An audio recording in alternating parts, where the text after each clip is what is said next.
Hey y'all, it's me, I'm back. So I want to come in here, I want to talk to you guys about the symptoms of overtraining. How do you know if you're overtraining? Let's just get right into it. Muscles always sore. When I say always sore, I don't mean like the delayed onset muscle soreness. You're going into the gym, 2 days later, you're still feeling sore, but then the third and fourth day after that, it starts to dissipate and you're still going into the gym and you're not getting sore after that. What I mean always sore is that it never has a chance to go away. So you're sore, you go to the gym on Monday, you work out your chest and triceps, right? And then you wake up on Tuesday, you're a little tight. Wednesday, you're sore. Thursday, you're sorer. And then you go into the gym and you work out chest and triceps again, not giving that muscle or your muscles a chance to fully recover. And if you didn't give your muscles a chance to fully recover, then it's like you keep beating up on a bruised area. It's never going to heal. So for example, think of your muscles like a rope, right? So you have a rope that has tight binding, and the tight binding, when you work them out, you bruise it, and that tight rope gets frayed, right? And in order for that to adapt, right, and get to hypertrophy, you want them to mend back so they can get stronger. If they don't get enough time to actually heal the bruised muscle so it can get stronger, you're on your way to overtraining. All right, number 2 is low energy. You're tired more than usual. You're moving a little slower. So if you're moving a little slower, your body is trying to send you a signal that you need to sit down somewhere and recover. You're not motivated to get things done. You're a little lethargic. Now, you want to also keep in mind that if you are on a calorie deficit, that can be a symptom of overtraining. But those two together, working out in the gym and being on a calorie deficit. So if that's the case, I mean, if you're training for a bodybuilding show or you're trying to make weight for a certain event, then that is going to be hit or miss, depending on how you hydrate yourself, how well you feed yourself, when you do feed yourself, what are you feeding yourself. But if your calories are the same and you're on maintenance or even at a surplus, and you start getting lethargic and your energy's low and you're doing CrossFit and then you're doing Ironman, training for Ironman or something like that, you're probably overtraining. All right. The last one I want to talk about is injuries may occur, okay? Now, this is not limited to this, okay? This is mainly in the joint area. So your wrist, your elbows, definitely the shoulders, knees. So knees and elbows are going to be the main ones. Hips, maybe not so much. If you do mobility stretches with your hips, you should be good to go. But you also want to strengthen those areas with the abduction and adductor machine, as well as some glute bridges and some hip flexor exercises. People don't, that's another story. So that are the symptoms of overtraining. All right, now we're going to talk about some causes of overtraining. Causes of overtraining. Causes of overtraining. What can cause you to overtrain? Not getting enough rest, not getting enough sleep, okay? Rest days in between workouts, your output. So like, let's say like before, you're training for an Ironman or a triathlon, and you're going 5 days a week to the gym, doing at least 3-hour sessions. And yeah, you may be off on the weekends, but if you do that for a week, 2 weeks, 3 weeks straight, you're going to have to dial it back a little bit. So your muscles and your body, your central nervous system can have a chance to recover for everything. You're probably never going to be fully recovered, but not getting enough rest or sleep or recovery days in between your workouts, because your output over and over is getting higher and higher. Your body's getting more and more let's say rung through the mill, so to speak. You want to make sure that you're getting enough rest days in between your workouts.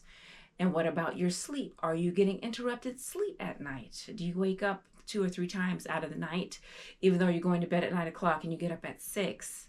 How many times are you waking up? You get up to go pee, that's one thing. But if you keep getting up and you can't really get back to sleep, that's another thing.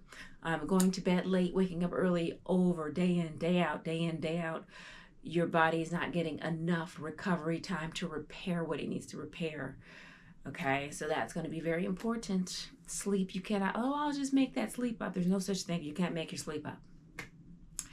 Not eating enough. And I mean, this can go two ways. We talked about it in the last segment. If you're on a calorie deficit, that's one thing.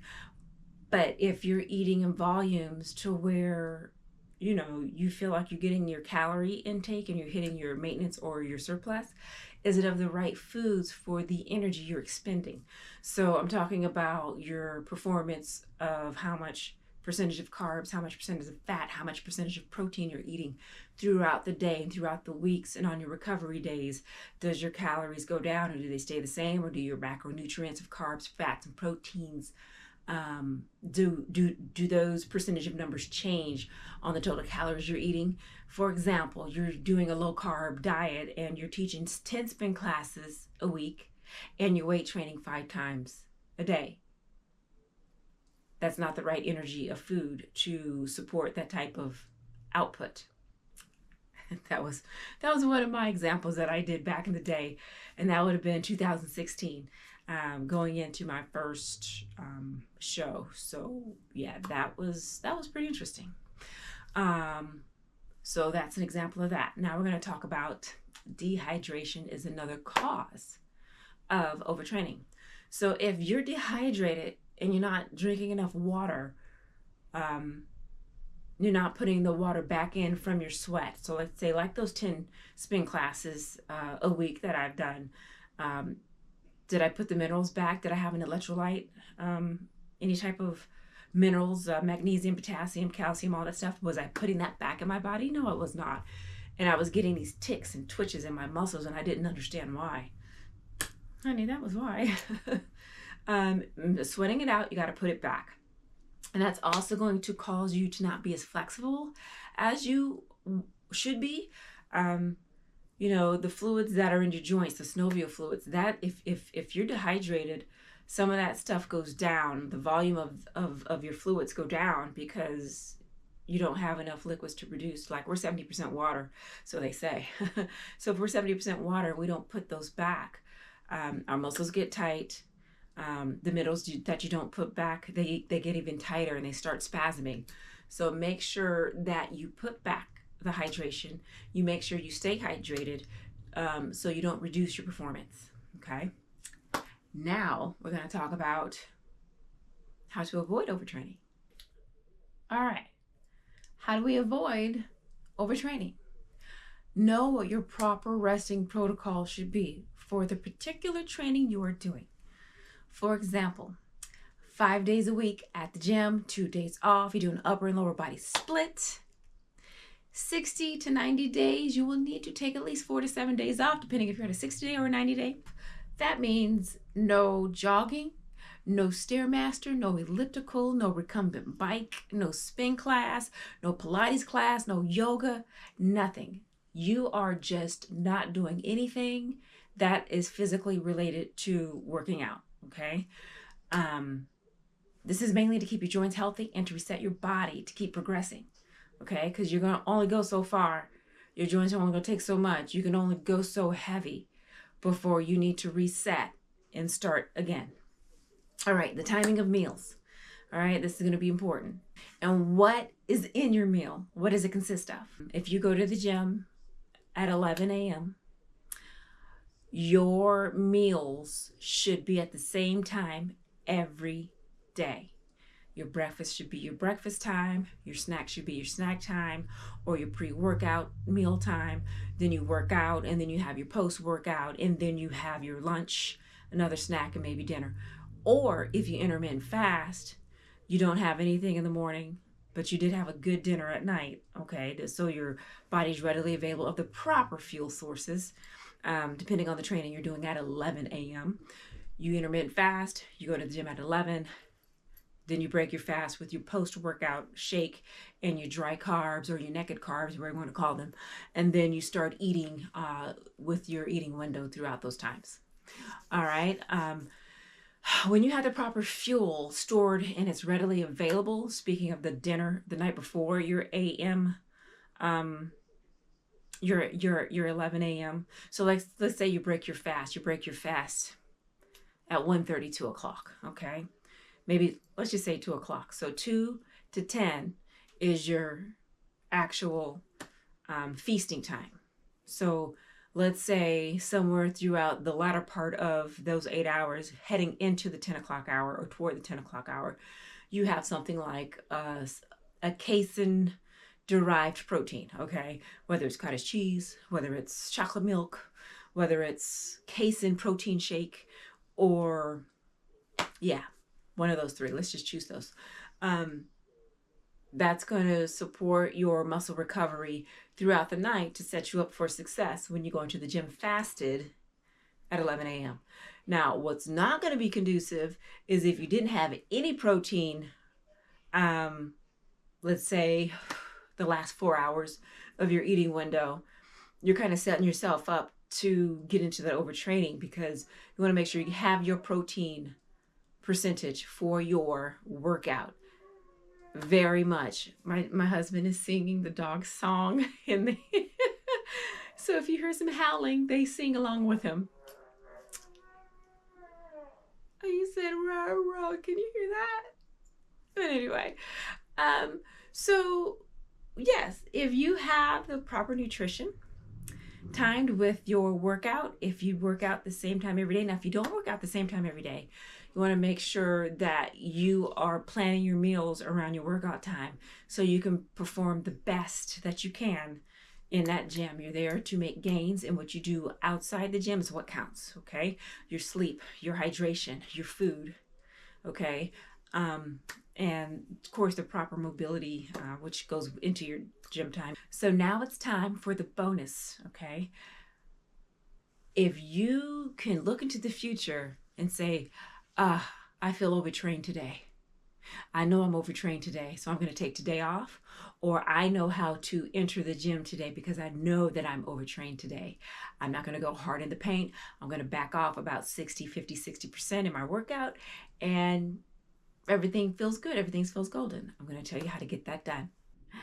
Bonus time for 5 mornings straight.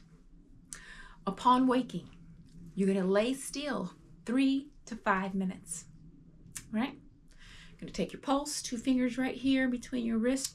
I'm going to put the calculation somewhere on the screen on how to do this, and you're going to times it by a certain number, and you're going to get your average waking heart rate. So for 5 days straight, take your pulse, times it by this number over here, or over here, okay?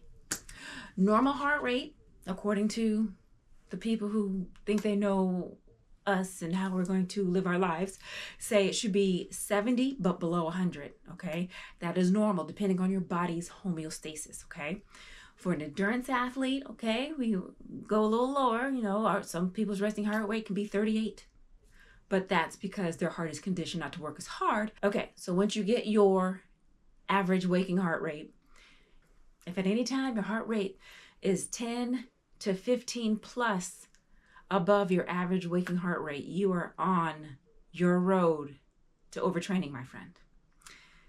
So if you do this, you have one leg up on how you're going to walk into that gym. If you even go to the gym that day, you may decide, hey, I'm just going to do some cardio. I'll just walk the dog 3-4 times today. He'll be happy. Or you're going to do, I don't know, you're going to walk backwards and make your, you're going to get some more connections in your brain because you're walking backwards. You guys should look into that. That's pretty interesting. So if you have any questions about what I have given to you today as far as symptoms of overtraining, how do you know if you're overtrained, and how to avoid overtraining, and the bonus I gave you, please give me some comments below. So remember, you are the only one that can prevent forest fires. I know sometimes it can be so hard. It's so hard sometimes to stay away and stay out of that gym, especially if that's something that you like, that's your That's your me time, right? But just remember, if you do this bonus and you know that your heart rate shouldn't be 20 beats higher than what it was 3 days ago, then you either need to walk in the gym and go 50 to 60% of what you normally do, or you just need to stay home. I would even forego the cardio because you're going to make your heart work even harder. But that's my opinion. So this is for entertainment purposes only, okay? Please consult with your physician or your personal trainer that you have if you're looking for any type of, if you're looking for someone to give you some guidance, please email me at my email address below. Yeah.